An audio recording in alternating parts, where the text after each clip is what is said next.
We had a quiet transfer window as we only signed 2 players and we didn't sold anyone. We actually loaned out a bunch of players, but I rejected a lot of transfer offers from top clubs for the likes of Martins, who's on the ball right now, Fonkel, Soquist, Lopez, or Gomez. And I was impressed with the fact that the players did not get upset because I rejected those transfer offers. So that tells you a lot about the level we're at right now. Anyway, we had the perfect start of the season by winning every single game.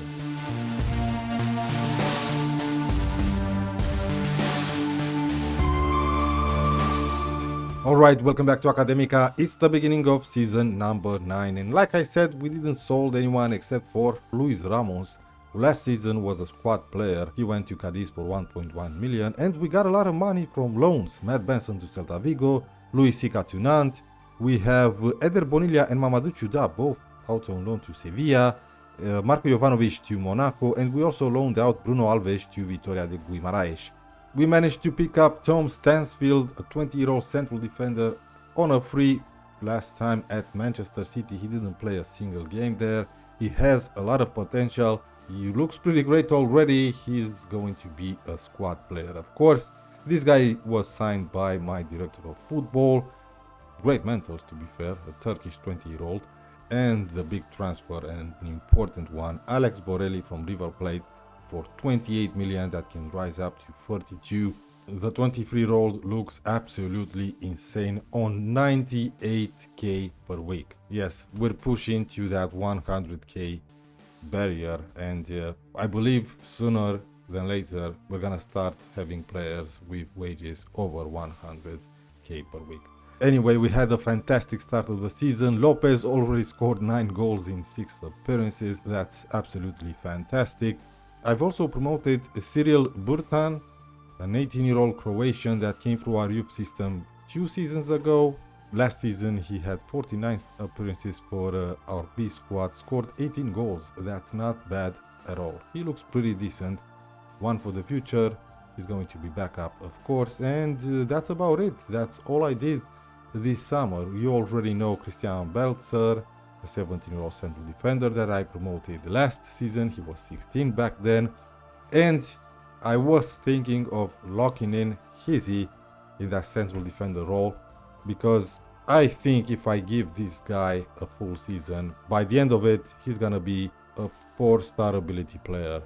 Anyway, like I said, we had the perfect start of the season. We've won the Super Cup once again, 2-1 against Famalicão. We started the season with a 7-0 home victory against Moreirense, 4-1 away at Santa Clara, 6-0 against Vitória de Setúbal, 4-0 home to Leiria, and 2-0 away at Gil Vicente.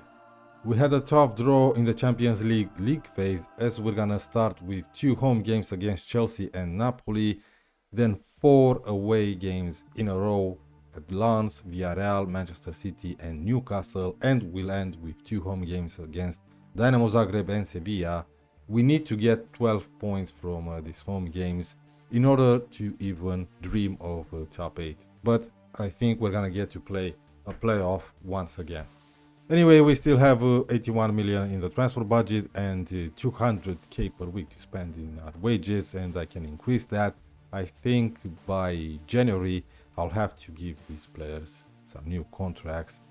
If we sort out by wages, yeah, Matty Beran is now earning 85, Bruce Fonkel 80, Antonio Gomez 79. Yeah, I gave a new contract to Zenildo Coca. He finally asked for a new contract. He was earning under 10k per week, now he's on 48. I'm pretty sure at some point Ancheta will want a new contract, or maybe even Ian Garcia. Now, if we take a look at our best 11, let's pick without the restriction. We have Maciel, Helio, Nieri, Fonseca, Fernandez, Gomez, Fonkel, Soquist, Ancheta, Martins and Lopez. Alex Borelli stays on the bench, so does Hizzy, and Fonseca gets into the first 11. Now, of course, I'm gonna clear this selection, and I wanna lock in Hizzy. If you don't know how to lock in a player when you simulate, when you go on holiday, just pick him in the first 11. And when you do go on holiday, You just add this, use current team selection when possible, and just go on holiday. I'm gonna go until the end of December, when I wanna come back and see if we have some unhappy players. But I'll be back for you guys in just a second at the end of the season. Now, before we get to see what happened this season, I have to say that during the January transfer window, we lost Coca, our left back, to Manchester City for 60 million and Matty Berani to Dortmund for no less than 80 million. I didn't sign anyone, but I did recall 2 players that were out on loan, Chuda from Sevilla and Luis Sica from Nantes. I also loaned out the young central defender Tom Stansfield to Nacional because he wasn't getting any game time. Of course, Alex Borelli got signing of the season. He was the only one. Well, we also had that 20-year-old English central defender. He has been fantastic all season, scoring 20 goals and getting 13 assists, 46 starting appearances and 21 as a sub. Our biggest win, a 7-0 home victory against Moreirense. Match to remember, a 3-1 away at Sporting. I don't know, I believe we had a 5-0 home victory against Benfica at some point. And the goal of the season scored by Martens against Gil Vicente in a 6-2 away victory. Okay, the goal was scored in the 95th minute. He had a lovely run here. Yeah, a fantastic goal from a fantastic player. Our best 11, Maciel, Coca, Fonseca, Nieri, Helio, Morten, Soquist, Fonkel, Anceta, Borelli and Lopez. Hizzy is not here, but Fonseca and Nieri, despite locking him in. Tony Martens was named Fans Player of the Season and Young Player of the Season. We know the goal of the season and the signing of the season. Our top goal scorer again, Jack Lopez with 48 goals. Unbelievable. Anceta had 25 assists all season and the most player of the match with 8. And the highest average rating, 7.4. Most passes completed per 90 minutes, Fonseca with 62. We've broken another record, our highest transfer fee received, 80 million for Matty Berani. Oh my, we have a few competition awards. We have the Portuguese Premier League Best Goalkeeper Felipe Maciel. Jack Lopez won European Golden Shoe, that's fantastic. Portuguese Premier League Player of the Year. Portuguese Premier League Young Player of the Year and the FIFA Best Under 21 Men's Player. And Anceta was named European Golden Boy and UEFA Champions League Young Player of the Season. Well, unfortunately, we didn't win the Allianz Cup this season. We lost to Porto on penalties in the final. In the semi-finals, we knocked out Benfica, and in the third phase group, we were drawn against Mafra and Moreirense. But we did manage to win the Portuguese Cup 6-2 against Gil Vicente. We actually saw the goal of the season scored by Martens in this game. In the semi-finals, we knocked out Boavista 8-0 on aggregate. In the 6th round, Benfica 2-0. In the 5th round, we got past Casapia 3-0. 4th round, Portimonense 5-0 away from home. And in the 3rd round, 3-1 away at Pacos de Ferreira. In the league, we only lost one game all season, a 2-1 away defeat at Benfica. But I believe we destroyed them at our own ground. Yeah, it was 5-0, and we dropped up some points here and there against the usual suspects. A 1-1 draw against Sporting, 0-0 away at Porto, and a surprising 0-0 away at Mafra. But of course, we did manage to win the league with only 1 defeat and 3 draws, 93 points, that's 9 points clear of second place. Porto, Jack Lopez was again the top goal scorer with 32 goals. Taylor Morton managed to get the highest average rating, but so did Bruce Fonkel and Tony Martens, all of them with 7.51. Bruce Fonkel got the most assists with 12 and Anceta got 11, so I guess he had a lot of assists in the 2 domestic cups and the Champions League. And Felipe Maciel, of course, got the most clean sheets with 20. Now in the Champions League, we managed to finish in a playoff spot. We lost 3 games, all of them away from home, Newcastle, Manchester City and Villarreal. We drew away at Lens and we managed to beat Sevilla, Dynamo Zagreb, Napoli and a 5-1 victory home against Chelsea.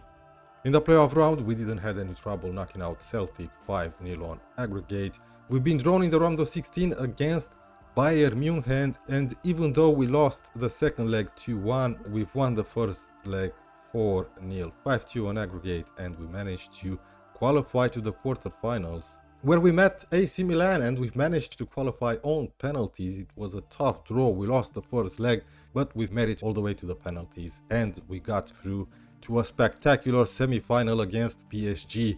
We've won the second leg 6-1 to progress to the final, where we met Arsenal. And late in the first half, we actually had our first highlight, our first chance to score. Lopez was here and Ramsdale saved Borelli's shot.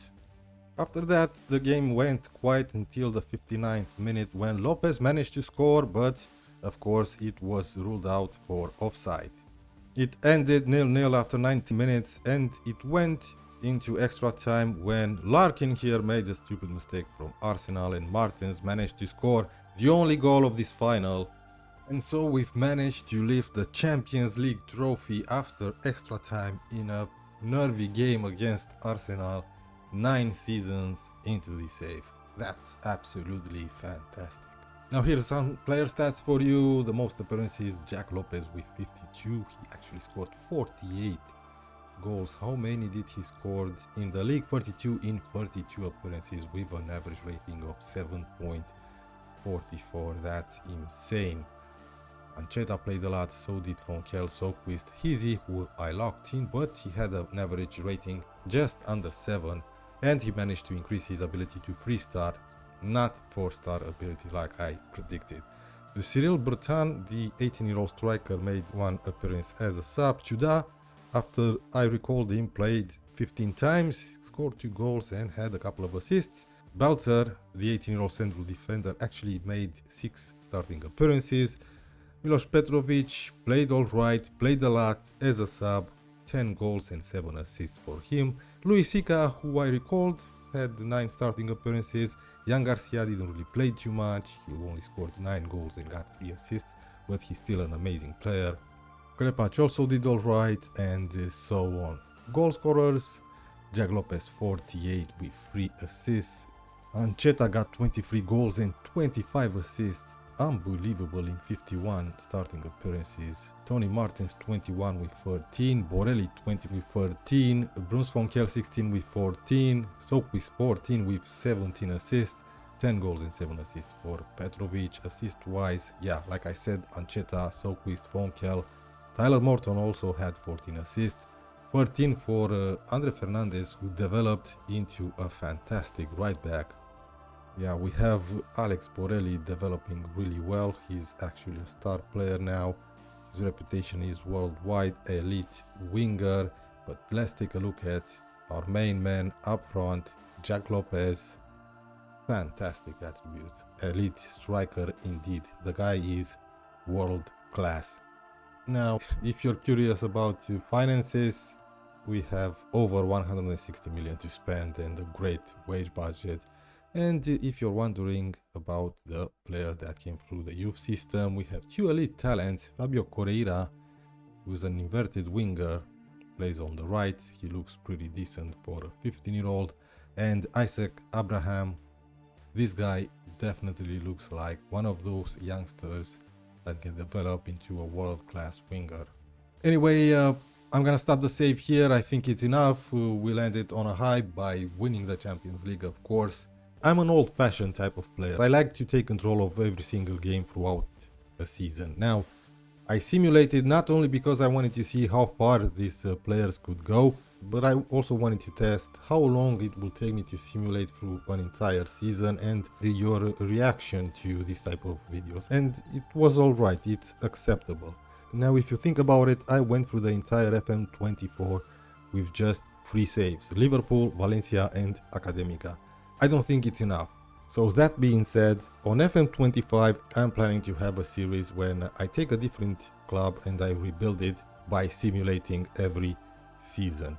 But don't worry, I'm also gonna have those 1 club saves, or maybe a journeyman, or maybe I'll just go back to the challenge that made me create this YouTube channel, the Underdog. If you don't know what that is, the save is inspired by Glory Hunter, but it's a lot harder. Now, if you're still here, thank you guys very much for watching, and please subscribe to the channel. Help me out by hitting the like button. And I think I'll see you guys on FM25.